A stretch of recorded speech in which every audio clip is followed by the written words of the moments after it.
क्या आप जानते हैं कि भारत हर साल हजारों करोड़ रुपए की दालें दूसरे देशों से आयात करता है और हमारे घरों में सबसे ज्यादा बनने वाली अरहर यानी तूर दाल अक्सर हमारी थाली से गायब हो जाती है क्योंकि इसके दाम आसमान छूने लगते हैं। लेकिन दोस्तों, हाल ही में भारतीय वैज्ञानिकों ने एक ऐसी ऐतिहासिक खोज की है जो भारत की कृषि और हमारी थाली का पूरा नक्शा बदल सकती है। भारत के वैज्ञानिकों ने अरहर दाल का T2T रेफरेंस जीनोम तैयार कर लिया। अब सुनने में यह टर्म भले ही कोई जटिल साइंटिफिक कोड लगे, लेकिन आसान भाषा में कहें तो वैज्ञानिकों ने अरहर दाल का पूरा DNA ब्लूप्रिंट डिकोड कर दिया है। आइए इसे थोड़ा गहराई से समझते हैं।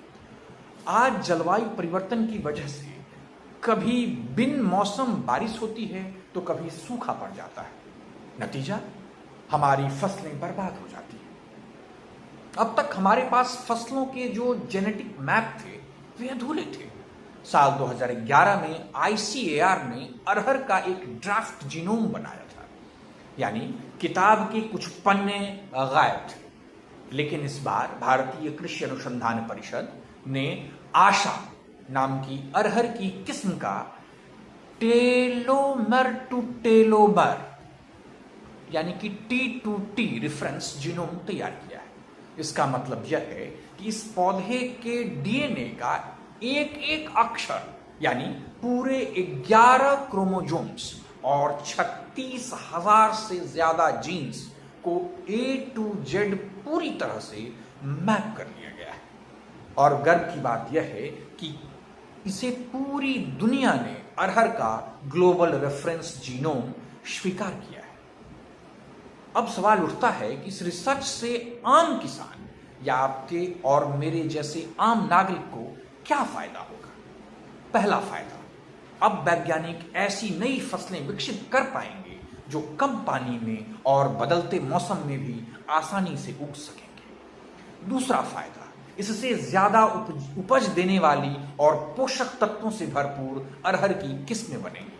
और तीसरा फायदा, भारत सरकार ने लक्ष्य रखा है कि 2030-31 तक दालों का उत्पादन 35 मिलियन टन तक पहुंचाकर भारत को दालों के मामले में पूरी तरह आत्मनिर्भर बनाया जाए। यह वैज्ञानिक सफलता उसी दिशा में सबसे बड़ा कदम है। और दोस्तों, अगर आप स्टेट PCS या फिर UPSC या किसी भी प्रतियोगिता परीक्षा की तैयारी कर रहे हैं तो इस टॉपिक को बिल्कुल भी हल्के में मत लीजिएगा। यह बहुत ही महत्वपूर्ण विषय है। परीक्षा के आपसे सीधे सवाल पूछे जा सकते हैं।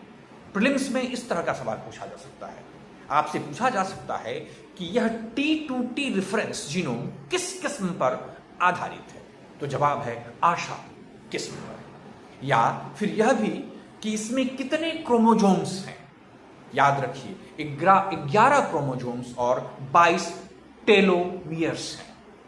मेंस में क्या पूछा जा सकता है, GS पेपर 3 के साइंस या फिर टेक और एग्रीकल्चर सेगमेंट में सीधा सवाल बन सकता है कि कैसे यह तकनीक जलवायु सहिष्णु यानी कि क्लाइमेट रेजिलिएंट कृषि में मदद कर सकती है। इसके अलावा आत्मनिर्भरता इन पल्सेस मिशन यानी कि आत्मनिर्भरता इन पल्सेस मिशन और इसके 35 मिलियन टन के लक्ष्य पर भी सवाल आने के पूरे चांस हैं।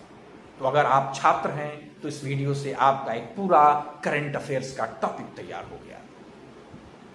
जब हम भारत में साइंस और टेक्नोलॉजी के विषय की बात करते हैं तो अक्सर हमारा ध्यान स्पेस या IT सेक्टर पर जाता है, लेकिन कृषि विज्ञान में हुई यह खोज दिखाती है कि हमारे वैज्ञानिक जमीन से जुड़े बुनियादी मुद्दों का हल निकाल रहे हैं। आपको क्या लगता है, क्या साइंस की मदद से भारत 2030 तक दालों के उत्पादन में पूरी तरह आत्मनिर्भर बन पाएगा? अपनी राय नीचे कमेंट बॉक्स में जरूर बताइए। अगर यह जानकारी अच्छी लगी तो वीडियो को लाइक और चैनल को सब्सक्राइब करना मत भूलिए। मैं मिलता हूं आपको अगले वीडियो में। बहुत बहुत धन्यवाद।